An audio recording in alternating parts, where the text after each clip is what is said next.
فَمَنْ لَمْ يَجِدْ, and whoever wouldn't find such a slave, that also means not like he went around looking for a slave and he couldn't find one, but it also means if you're not capable. If you're not capable of freeing the slave, you don't have the financial means, فَصِيَامُ, seriously, شَهْرَيْنِ مُتَتَابِعَيْنِ, 2 consecutive months.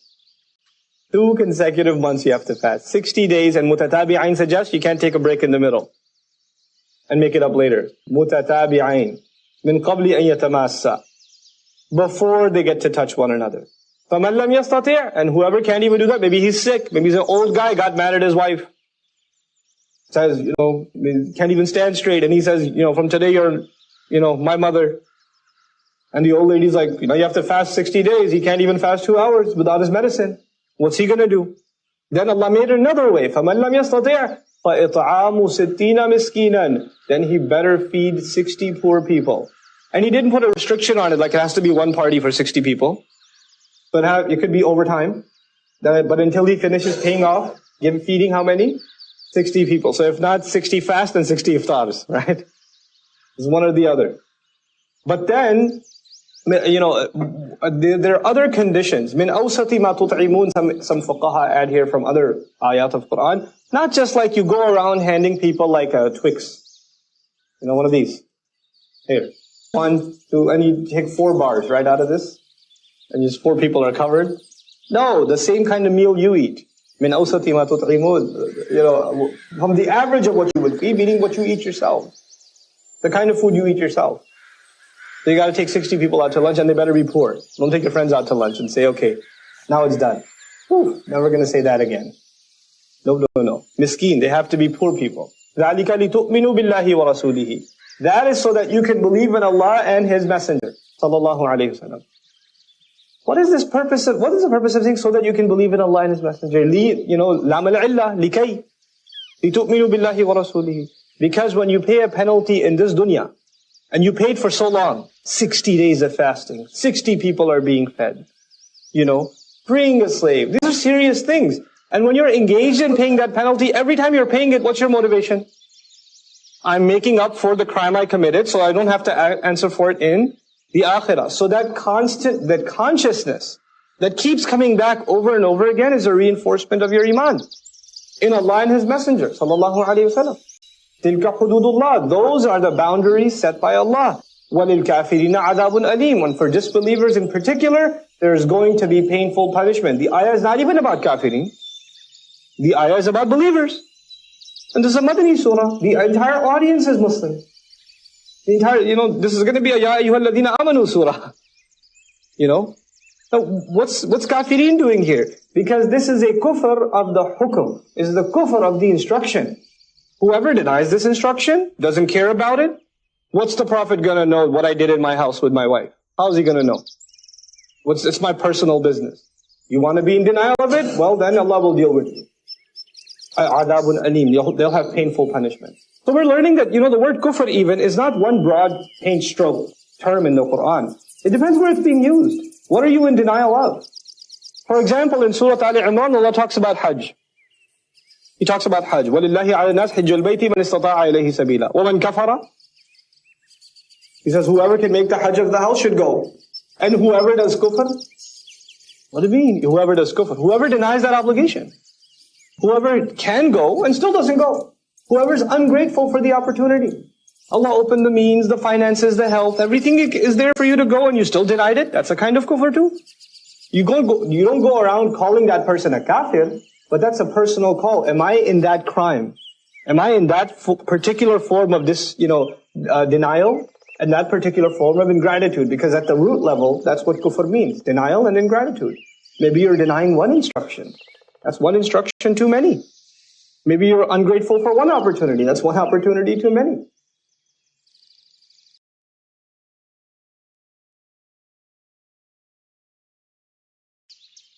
إِنَّ الَّذِينَ يُحَادُّونَ اللَّهَ وَرَسُولَهُ كُبِتُوا.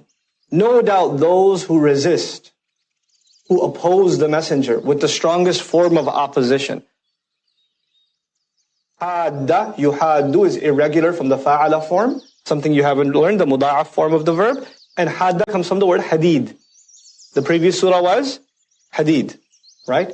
Those who are tough against Allah and His Messenger, and basically means they have an iron attitude towards Him, an unbending attitude, an uncompromising attitude in opposition against Allah and His Messenger. Kubitu. Kubitu means they were humiliated and then destroyed.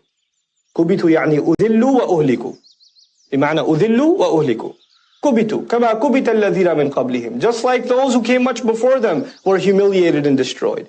وَقَدْ أَنزَلْنَا آيَاتٍ بَيِّنَاتٍ. And we've already said clear, miraculous proofs and signs that are self-evident. وَلِلْكَافِرِينَ عَذَابٌ مُهِينٌ. And for disbelievers, there's going to be humiliating punishment. Muhin comes from ihana and hoon and haun. These are words for humiliation. Humiliation. So Allah says in this ayah, basically those who oppose Allah and this messenger, especially our messenger sallallahu alaihi wasallam, they're not just going to be punished. They're going to be humiliated. And at the end of it all, the quality of that punishment will also be humiliating on top of all other things. وَلِلْكَافِرِينَ عَذَابٌ مُهِينٌ.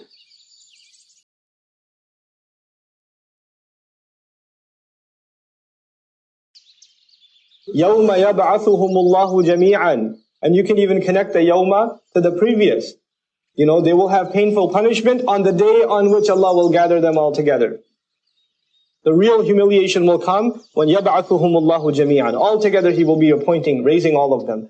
فَيُنَبِّئُهُم بِمَا عَمِلُوا. Then He will inform them thoroughly of all the things they used to do. This is nabba'a.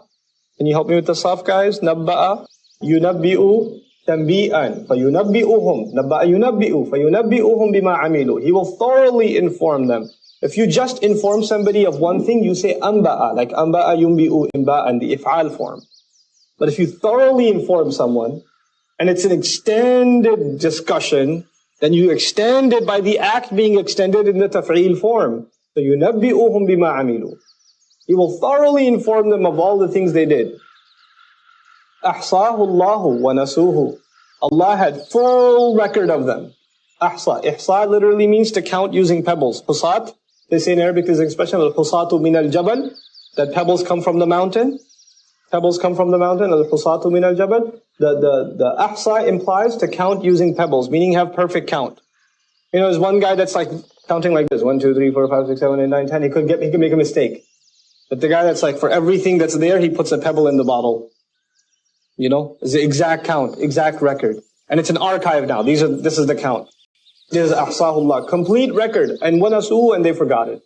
They don't even remember. Allah is reminding them of the things they said.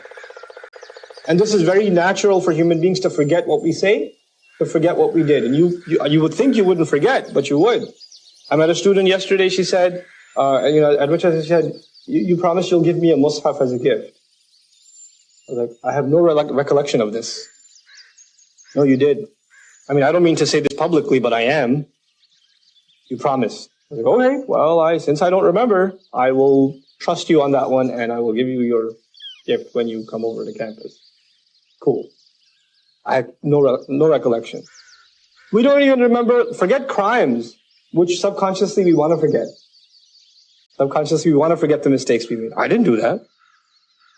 Sometimes our children, when they make a mistake, they say, I didn't do that. I didn't say that. I didn't do it. But I did. Sometimes they're doing it to cover up, and sometimes, subconsciously their mind forgets the things that get them in trouble. They block it out of their memory. Allah doesn't let it block it out of His memory. It stays on record, and they forget it, and they see it, like, I really did that? And that's why you should have cameras all over your house. Here's the video. This is what you said. This is what you did. Wallahu ala kulli shay'in shaheed. And Allah is complete, and over all things, He is a constant witness. Notice the word shahid would have been an ism fa'il, but shaheed is fa'il. He's constantly witnessing all things that are happening.